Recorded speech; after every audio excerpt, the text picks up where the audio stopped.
The Buffalo Bills come to town this weekend, and starting with tomorrow's joint practice, I wanted to take a look at some things I'm keeping an eye on for joint practice before the starters will play in the preseason game number 2 on Sunday. My name is Harrison Graham. This is Chicago Bears Now. For those who don't know, we do have a Bills YouTube channel here at Chat Sports. It's a smaller one. It's getting up and going. We launched it this offseason, so I thought we would challenge our Bills channel to a subscriber battle for today only because they're smaller. It's unreasonable to do a week-long or obviously a total number subscribe battle. But on one day, anything can happen. So let's take them down if you want to win this competition. And if you want free and daily Bears content, including our live show this afternoon at 4 o'clock Central, be sure to subscribe to the channel. All right, 5 matchups, storylines I'm looking at for this joint practice. And I think the biggest story in training camp period right now is what's going on at left tackle. Who gets the most reps with the ones at left tackle in this joint practice, which we know carry a lot of weight for Ben Johnson. Well, 3 turned into 2, which turned into 4, it would appear, in this left tackle competition as Theo Benedette entered the race. Karan Amagaji working his way back from injury. We're filming this before Thursday's practice. On Wednesday, Braxton Jones and Theo Benedette seemed to split the reps with the first-team offense at left tackle. Dan Roshar, the O-line coach, was saying they wanted to start getting some reps for Ozzy Trapilo at right tackle just in case he is the swing guy to make sure he's comfortable over there. So he worked with the 2s at right tackle. I don't think he's out of the competition, but I think they want to be prepared if he doesn't win it to be ready to be the swing guy and get reps on both sides. And it's unclear if Karan Amagaji can kind of crawl his way back up. Yesterday was his first full practice back. He was working with the third-team offense, so we'll see what happens on Thursday and ultimately on Friday with the joint practice. And what we all really want to know is this Theo Benedette thing here? Is the Canadian Eagle in the competition? It's certainly a hell of a story. It's certainly a sign that he's probably in good shape to at least make the roster at this point in time. But listen, I think they're sending these guys a message like, none of you guys are grabbing this thing and running with it, so we're going to give some reps to a guy who's been consistently improving and we don't think is that far off from the rest of you. So it's going to be interesting, and I think kind of the rep split share on Friday will be very telling to where this thing sits more than halfway through training camp and pretty much more than halfway through the preseason. Okay, what is the gap between Caleb Williams and Josh Allen? Because obviously the reigning MVP is coming to town, and no one should expect or think that Caleb Williams is better than Josh Allen at this point. This guy has become one of the premier players in the National Football League. He's on a Hall of Fame trajectory, obviously, as he's racked up a ton of numbers in his career. He's won a lot of winning. If it weren't for Patrick Mahomes, he probably would at least have a Super Bowl appearance, if not a Lombardi trophy at this point in time. The resume is fantastic. The only thing it's lacking is getting to that Super Bowl and winning it. He's taken a Bills franchise that was a joke for 25 years, and they're consistently the best team in the AFC East. He's won 7 playoff games. He's made the AFC Championship game twice. He won the MVP last year. He's dominating that division. So obviously, that's a type of guy, if you're a Bears fan, you're hoping Caleb Williams can enter that ilk of player. He's got a long way to go, clearly, in that regard. But I do want to remind people, it took Josh Allen a couple of years. Do not forget that. Now, he was a little bit more raw, coming from a small school, and obviously a different kind of path for him in the NFL. But his first 2 years, it wasn't until 2020 that we were like, okay, this guy's the real deal. You kind of started to see it midway through that 2019 season, but the accuracy was all over the place. The decision-making was not always sound.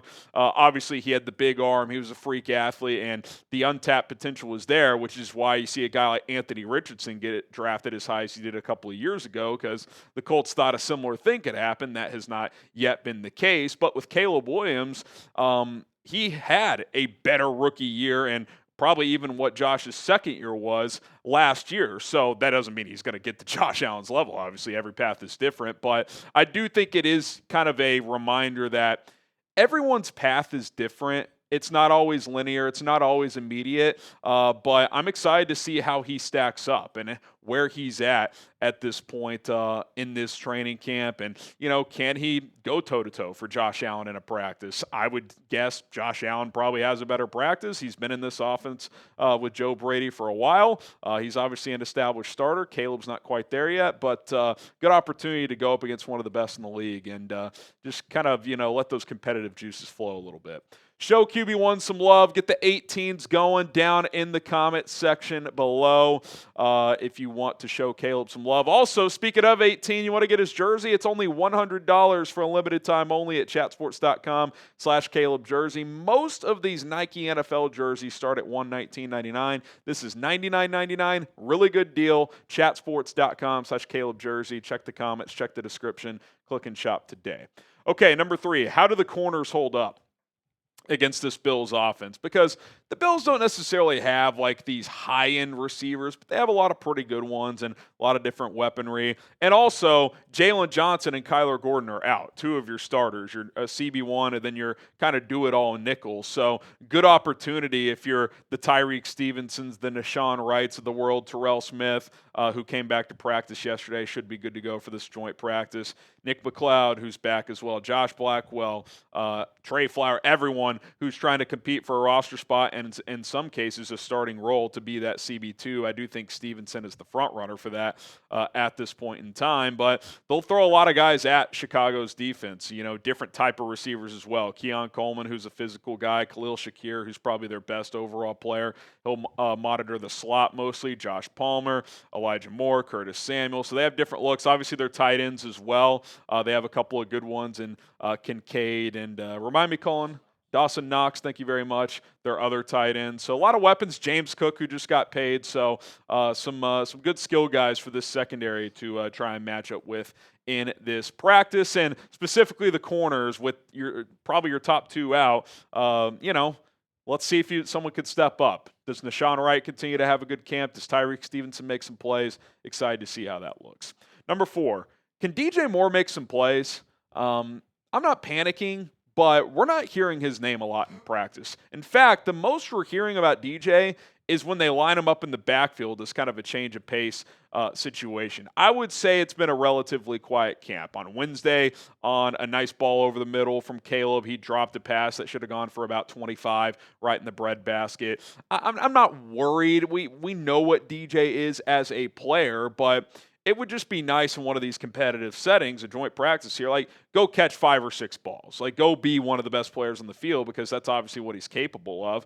We have heard way more from Rome Odunze and Olamide Zaccheaus than DJ Moore at this point in training camp. And even like Colston Loveland and Luther Burden at times we're hearing more from when it comes to, the target share and catches and who's making a lot of plays. Zaccheaus, I would say, has caught the most balls. That Caleb and Rome connection is building nicely. And look, those are good things. I'm not saying those are bad things, but you do need DJ to be one of your best players. He's making $27 million per year. So it would be nice if he would go out there and, dominate's a strong word, but go out there and have a productive practice. Are you guys concerned at all about DJ Moore? Type Y for yes, type in for no. Again, I'm not concerned, but it is something I am kind of keeping my eye on at this point.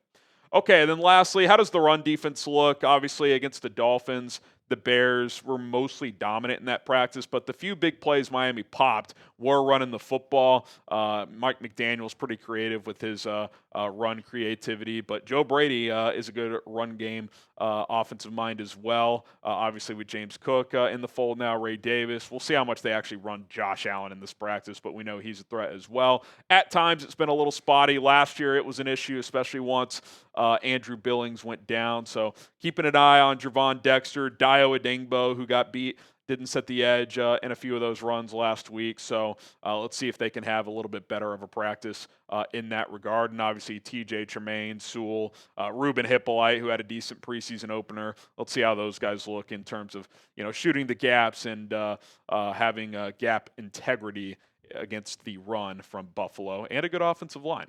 Okay, so there you go. Some things and matchups I'm looking for in this joint practice before the second preseason game on Sunday Night Football. Just kind of a little bonus one here. The starters are going to play on Sunday, unclear how long, so you might see this joint practice not necessarily scaled back in terms of intensity, but they might mix in the 2s and the 3s a little bit more than last week, because with them not playing the starters last week, it was almost exclusively the 1s. It was one-on-one, so we'll see kind of what the Bills do in response as well. I don't know if they're playing their starters on Sunday or not, but that is where things sit. My name is Harrison Graham. Thank you guys so much for tuning in. We will be live this afternoon, 4 o'clock Central Time, so be sure to subscribe. And hey, let's win that sub battle over the Bills breakdown.